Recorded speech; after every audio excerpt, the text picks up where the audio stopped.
Yo, how's it going, everyone? No, seriously, how's it going? Everyone, comment down below. How's it going, everyone? Because I introduce our Let's Plays every time by that, but nobody ever comments back saying, it's going good, or it's going well. No, seriously, comment below. Yeah. How's your day going? If you don't want to do that, just leave a like, and that means you're doing good. Yes, and if you subscribe, then we'll know you're doing really good right now. But I know, you could comment saying you're doing really good. That's the thing. You could comment saying that, but I'm still gonna assume that you're still only doing kind of, good. But if you subscribe, then you're doing really great, and that's really showing us. So do it. We usually do the peer pressure at the end of the episode, but nah, screw it. Do it now. Subscribe. Anyway, welcome to episode 23 of Sir Brant and a gift for the family, which we decided was Robert Brant's balls or his family jewels. What did we do last time? Brent, we did our first case. We solved it. We I don't know if it's really we solved it. It's more like we had a moral dilemma of what to do, and then decided, hey, we'll do the way that gives us money. We'll do the one that gives us financial gain. Yeah, so we were bribed to do the good thing, I guess. The nobles don't really like us that much. Well, I mean, they like us. They're just like, I don't know, he sided with a commoner. That means he's always going to side with commoners, therefore we hate him. That's basically what happened. And now it's the next day, I believe, and Robert Brant is giving us his little spiel about his little jewels that he has. Archduke Milacutus himself has bestowed this gift upon us. It is a surprise indeed. I thought you all had the right to know. Father unfolds a letter laying beside the box. I just thought that it was his gift that he was giving to them with the letter next. Anyways. Was this me? That's you, yeah. This Loki looking guy? Alright. I forget his voice completely. And I'm pretty sure I just read it I think it's a random 15 voice. minutes ago. Sir Robert Brant, I bestow this precious box upon you and your family as a symbol of the care with which I treat the people of my province. Pray accept this gift. I remember with whom the loyalty of the true nobles of Megra lies. Archduke of Megra, Tequila of Mila Kunis. The Tequila of Mila Kunis, hell yeah. Yeah. So I think this is a guy, Archduke Mila Kunis, that he's definitely more for the nobles side, and he's like, oh, do nice things for me, and you can keep being a noble. So I think he's someone we may need to be kissing their feet a little bit too, potentially. Yeah. Now the family stares in amazement at the jewels sparkling in the last rays of sunshine. It is worth quite a fortune, but the Archduke is fully aware that I am on the side of Prefect Elborn and Overseer Gaius Tempest. Could he really expect our loyalty to be bought so brazenly? On the other hand, the Archduke is not demanding anything of us, and our family has... It just made me think of freaking Vin Diesel. And all those family memes lately. And our family has borne a lot of expenses recently. That's why I took the bribe. Yeah, exactly, right? Father, no one was forcing you to side with Mila Kunis. Who are we in comparison to that Archduke anyway? We must not anger him by refusing his gift. These jewels are certainly welcome. They are worthy of being shared with the best families of Anasote. They will pave our way to the nobility of the sword. Mother shakes her head glumly. Oh, Robert, I have a feeling this gift bodes ill. It may be of impertinence on my part, but I do not want our family to be indebted to the Archduke. Certainly not. Accepting gifts from Mila Kunis He is infamous for oppressing the commoners and robbing villages blind with his taxes. Don't you love my left-wing ideologies, family? This isn't your decision, Gloria. It's a matter of a family's honor and reputation. I love Nathan Brand. He's such an emo. Let's stop bickering again. Let Brent say what he thinks. We should do this with the gift. Like, he really sticks out compared to the family. For being the youngest one, like... Yeah. Oh my gosh. He's like the biggest, the most stubble out of everyone. Yeah, oh dude, most totally. Unshaven. Yeah, he went from being the youngest to being like the homeless or something. And you are the center of attention now. Your vote will be the deciding factor.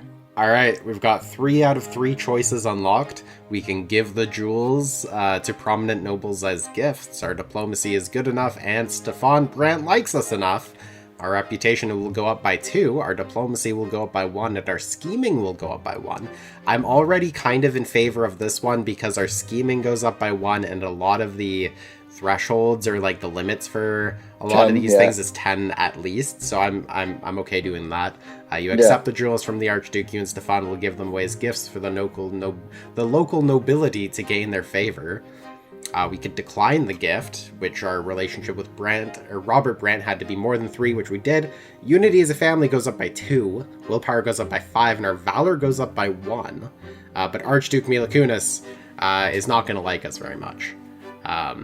Yeah. Mm-hmm. Or we could sell the jewels. Our family unity goes down by 1, and our wealth goes up by 2. You accept the jewels from the Archduke in order to sell them for a good price. We're getting bribes already, it's fine. Yeah, right? Like, what? Yeah, like, we're okay on the money aspect. We gotta bribe other people instead. Yeah. Yeah, what the hell is this game? Dude, I don't even know at this point. We've done 23 episodes of this, and I don't even know what's going on. Why did we continue this? I'm just kidding. This is, I don't know. I am enjoying this quite a bit. It's just really... This is probably the best one. It's definitely, out of all the visual novels that we've done, I think I'm mostly invested into this one. Or like most invested into the other one. I like Danganronpa, but Danganronpa's a lot of... It's just a lot, I guess. With this one, it's just like, we could just read for like 2 hours and 3 hours easily be fine. Yeah. So, Brent, what are you thinking? Give the jewels to the prominent nobles as gifts, decline the gift, or sell the jewels? I think give the gift, because thinking as Brant, it's like he doesn't want to offend the dude that gave the stuff, but you don't want to, like, so you don't want to decline it or sell it, or you don't want to decline it, but you don't want to make a profit off it either. So, well, at least monetary profit. You just want to, like, all right, here's the thing to other nobles.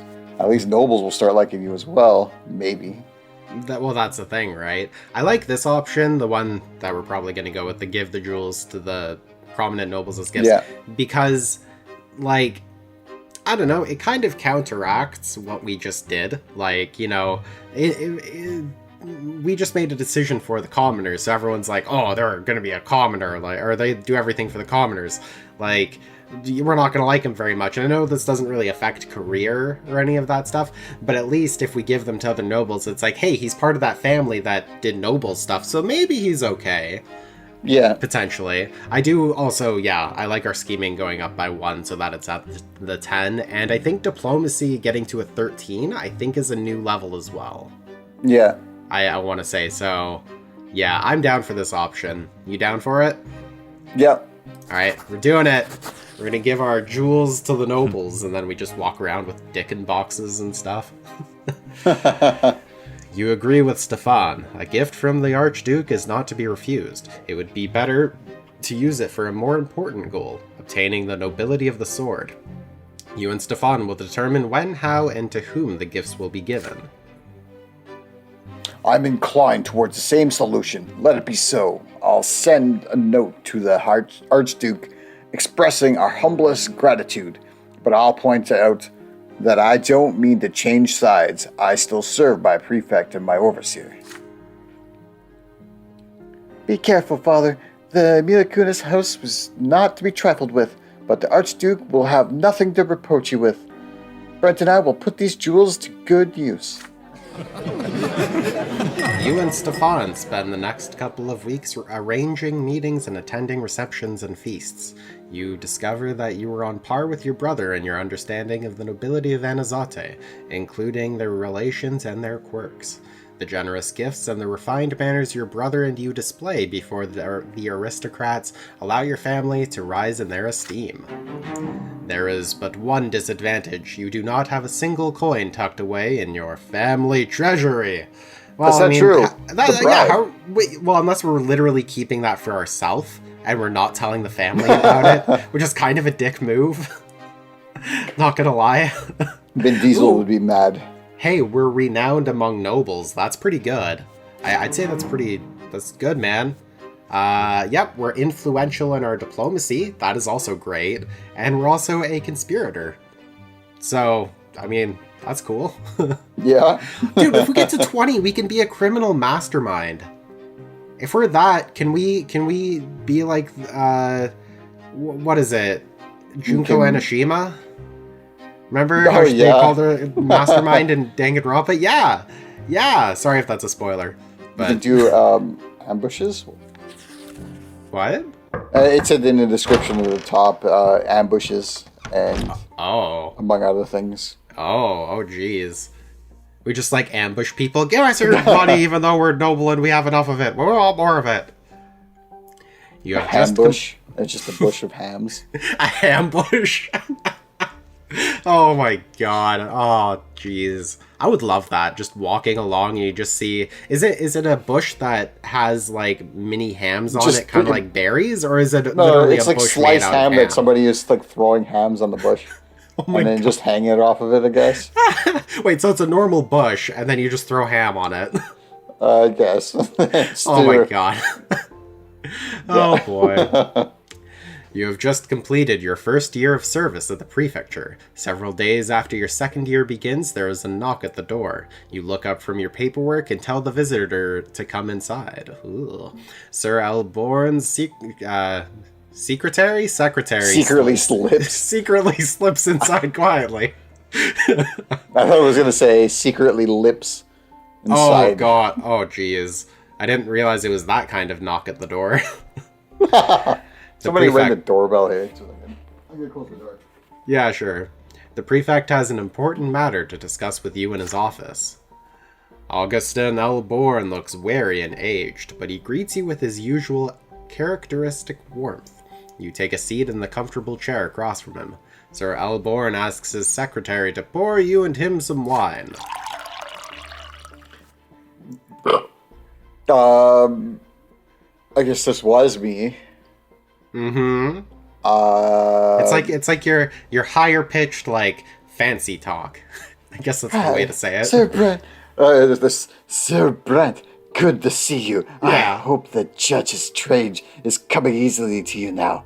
I must admit, you and I have been watching your first cases closely. Fuck, I gotta stop tilting my head when I'm reading it, because it just like this voice makes me tilt my head and I keep reading two different lines for some stupid, I don't know. When I finish the line, I go down an extra line and then I have to reread that line, whatever. I've been watching your first cases closely. You have already had to that's stupid. You have already had to there you go. I don't know. Just having have and had separated by one word is stupid. It's weird. You have had already, or I don't know. It just seems like it's off, but I don't know what's off. This one I don't actually know if it's wrong. It's not. Yeah. you have already had, yeah. You have had to resolve a rather difficult land dispute between a commoner and a noble. I think already is not needed. No, you don't need already. You just need SpongeBob. I'm ready. Already, I'm ready. We will see even more litigation of this kind in your province in the future. Now it's time for you to answer an important question. In this great dispute between the two estates, Where will you stand as a judge? Well, I'll stand at the judge's spot. In the center and the highest platform there is. Yeah, like why would I? Where else am I going to stand? Jeez, God, get your questions right. Take a look around you. Life in the Empire as we know it is changing. It is the duty as nobles and judges to make peace between all the estates and the basis of the law. However, the prefecture faces a great hindrance in its pursuit of this goal. Oh, it's still me? Okay. Many nobles are still determined to abide only by the traditions of old, especially the Archnians. For those nobles, the only law above them is the Court of Honor, where the noble ranks and duel decide everything. They reject the jurisdiction out of the prefecture and outright defy the newer laws and regulations of the Empire. This is to say of what happens when the Archnian has a dispute with a human commoner. Some Archnians would rather cut a human down then and there and then waste time on what they see as pointless litigation. Even though the law says that all the emperor's subjects have the right to a fair and just trial. One of the most flagrant violators of the law is Dorius Otten, the commander of our province's military. You've encountered him before, haven't you? The Darknian, I like to call him, is a notorious duelist. Don't ever tell him that. The Dark Knightian. Anyone who crosses the path risks insulting his honor, and the sword has ended the lives of many human nobles, not to mention all the commoners who have been unlucky enough to run afoul of him when he was bored. Surely you realize, Brante, that we are the only ones who can protect these people. The lowborn lot forbids a commoner to arm himself, and even those who would rather defy the law have no chance against Dorius Otten, one of the most skilled Archnian sword masters. Otten cannot be allowed to commit murder with impunity. We have to stop him and all others who act as he does. Imperial laws must prevail over their barbarian traditions. They're barbershop traditions. God, I don't like how the Archnians cut their hair. It's sacrilege. But as of now, I have no authority to put Otten on trial. Our province still abides by the old traditions, and humans are powerless against the dynastic power. I don't know. It seems weird saying it. Dynastic. Power of the Archnian aristocracy. Putting an Archnian on trial for his crimes would be unthinkable at best. We have to work gradually to change this, Brant. I need you as an ally. I kind of like this, where we work hard enough to, get the Archnians a little, get them served, Yeah. It seems like the Archnians, it's like, oh, you guys have new laws? Well, we're not gonna follow those laws. We're just gonna do whatever we want. And it's like, oh, you want to try and, put us on trial? We're just gonna kill you. Like, I want to serve some justice to these guys. I feel like these guys are kind of like the new antagonists of this game. Yeah. Now that we're already kind of on the antagonist side, being the nobles, now we've got like an even more of an antagonist or bad side to go against. Yeah. I wonder if we can kind of switch it like that, where it's like, right now we're kind of focusing nobles versus commoners, but I wonder if we're going to move into like nobles versus Archnians or something. So what I've been seeing so far, or at least if I extrapolate from what we just learned from this, that at the beginning it's about being commoners and nobles, and one's bad, one's good, whatever, and then you pick a side, and then something then you just see like a more microscopic. There's like the new laws versus the old laws.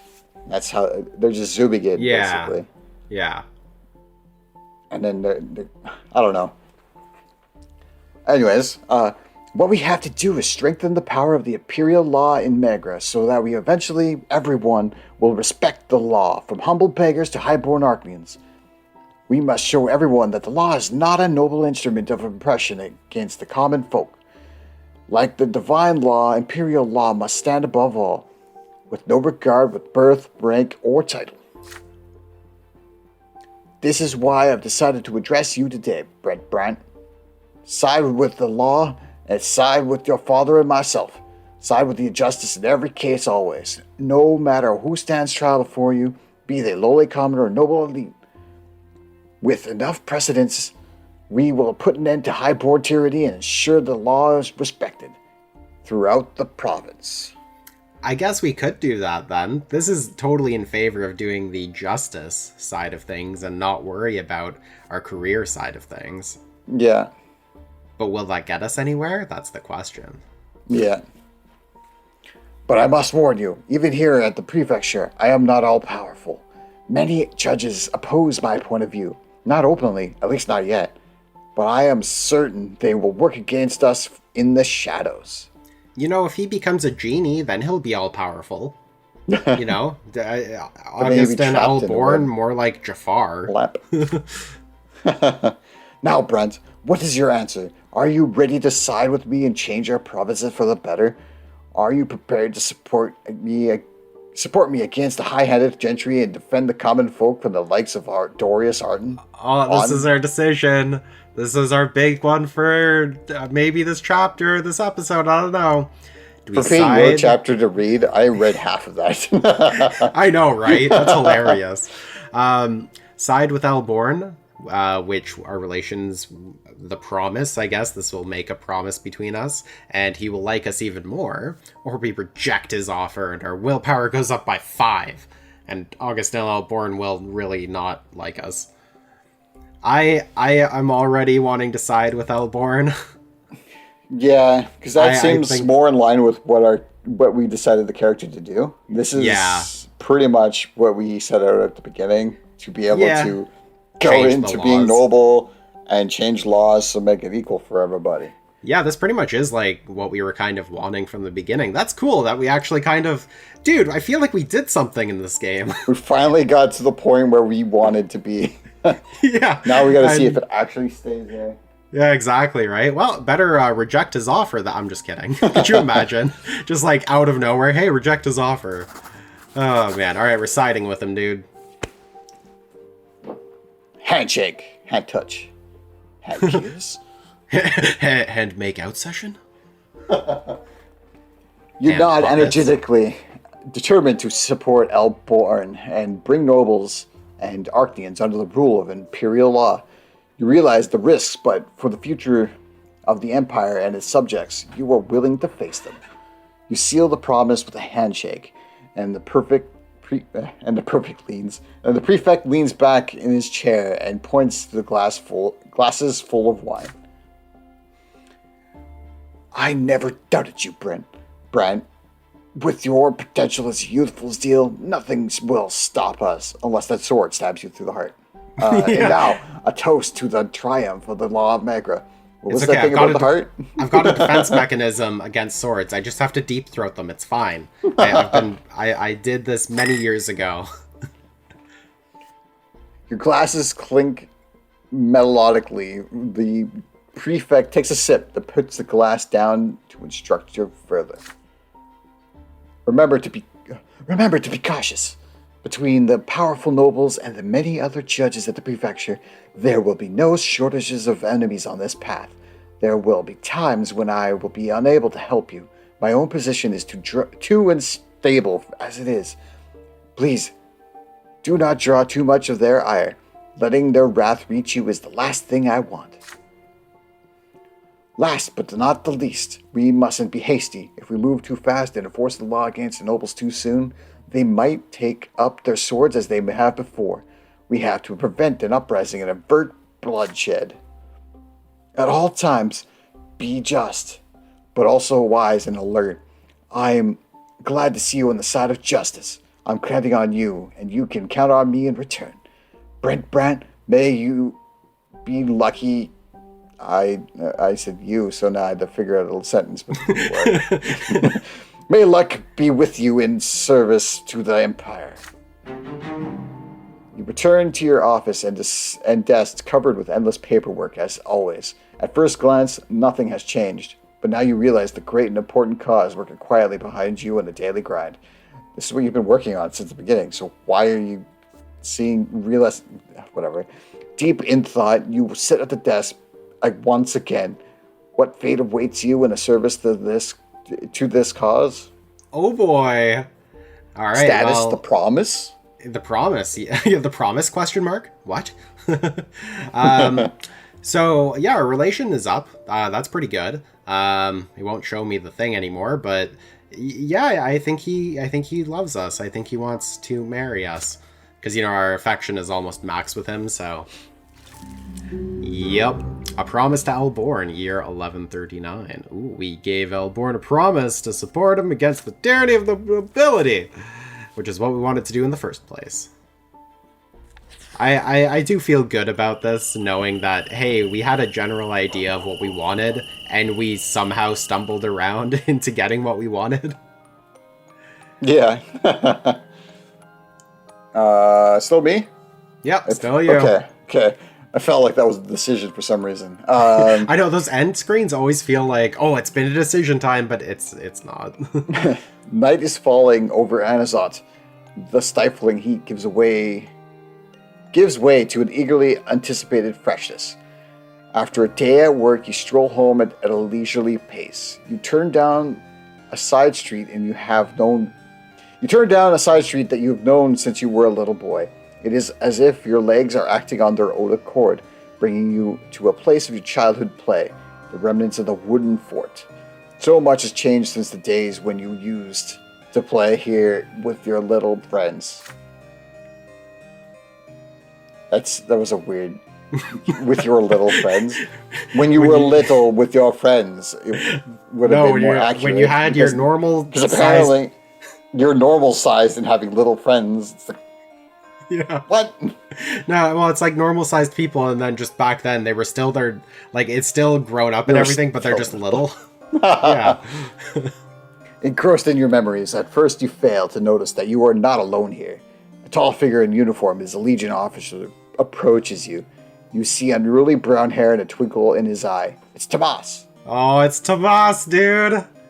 Now that's a surprise. Hi, Brant. Fancy running into you the moment I'm back in town. Your childhood friend puts his arms around you. Our battalion got transferred here recently. We're under the command of Magra Legion now. I'm keeping the peace and maintaining order in our very own province. Well, why don't we catch up? Let me buy you dinner. We'll have a little chat, remember the old days. Tomas cuts himself short, and his hair, I guess. Very short. I don't remember if he had long hair or not, but it looks like he had longer hair. Anyways. I think he's like balding now a little bit. Kind of like, it looks like Simon Pegg. I can see that. I could definitely see that. Because it makes me think of Shaun of the Dead. Yeah. That picture. You suddenly notice how much older he looks. His face has become sharper and rougher, and his eyes are filled with exhaustion rather than their usual mischievous sparkle. I should warn you though, Brent. I ain't the best company nowadays. I've managed to get myself some powerful enemies already. I'm a friend who could taint your good name, so if you'd rather not be seen with me, well, I understand. A smile on his face starts to fade. Why does he have an accent when you've grown up with each other? You know what? I don't. I think it's one of those things where his accent gets thicker with age instead of the opposite. Maybe he's just trying to hide away from enemies, so he's using a different accent. He disguises himself. Okay, well, we only have one option. We have to have dinner with Tomas. We can't walk away from him because we're bound by friendship, I guess, because it says we have to not be bound by friendship.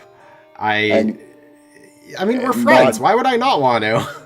Not have the path. Also not have the path of the nobleman. Yeah, right. That means we'd have to not be a nobleman, basically. Yeah. Yeah. So I guess it doesn't matter at this point. I think that's if we're doing our own thing. We could be like, no, screw you, Tomas. But we kind of have to have dinner with them. There's no. Okay. Willpower. What did we lose? We lost 1 reputation, which it was at 7, and now it's at 6. But we gained 10 willpower, so we have 20 willpower now, which is amazing.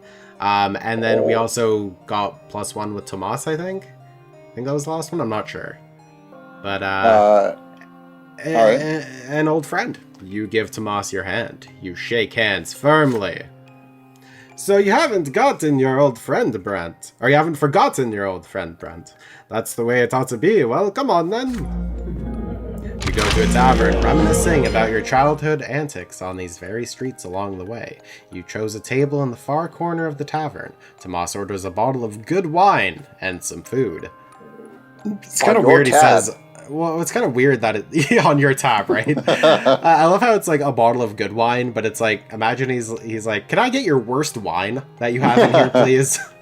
And some food. What is it called? Sherry? The really cheap one? Are you thinking of There's that really cheap wine. Are you thinking of Goon in Australia? I think that's what it is. It's like their shitty box wine that's terrible, but gets you drunk really fast. I have no idea. I just know that alcoholics around here drink that really cheap, huge bottle of wine because it gets them drunk fast and tastes it tastes like shit. It tastes terrible. Yeah, no, it's not. Bad wine is bad. You can quote me on that anytime you want. Wine is bad, and except for the very few that aren't. Dude, I love wine. Wine is so good. I don't like wine. Oh, I love wine. I don't like beer either, so well, that's I barely like liquor. Yeah, but when you have liquor, you go hard, and that's why I love you, Brent. if I could get past those, then things don't matter. Yeah, fair enough. But it's hard to get past those. You talk about your latest case, about your first years back in Anazote. You share family news, your quest to become nobles of the sword, the quarrels between your elder brother and sister, your mother's health. Tomas nods with concern, and now he's got to disguise his accent because he's around people. Sounds like you've had some tough times. Your family has always been different. Tomas, what's going on with your voice? Oh, it's nothing. It's my normal voice. What are you talking about? Mine, on the other hand, is the same as it ever was. My pa is always in his workshop, and my ma's always doing chores. But look at me, I came home a service-class nobleman, although it doesn't bring me much joy anymore. You should have said mine on the other hand, just like my voice. It's always been the same. Yeah, it's definitely always been this accent, no matter what anyone says. Tomas is suddenly grim. You ask your old friend to share his troubles with you. He quickly glances around the room and lowers his voice. Well, I'm a captain of the Magran Legion now, and who's our commander? His Excellency Dorius Otton. That's right, I serve under the very same Archnian whose toes I stepped on back in Eterna, and you better believe he remembers me. I'm afraid things are gonna end real bad. But hey, I'll figure it out somehow. Don't trouble yourself over it. Apart from that, well, it's the usual service. We impose order in uppity towns and villages, protect the province, that sort of thing. And we run drills all day long, obviously. If only you knew how sick I am of the barracks, Brent. I've thought about starting a family. My ma keeps telling me to find a nice girl to marry. She says it's high time I got hitched. What do you have against Obama? What do you have against Obama? Instead of barracks. Oh, Barack. Oh, okay. I getcha.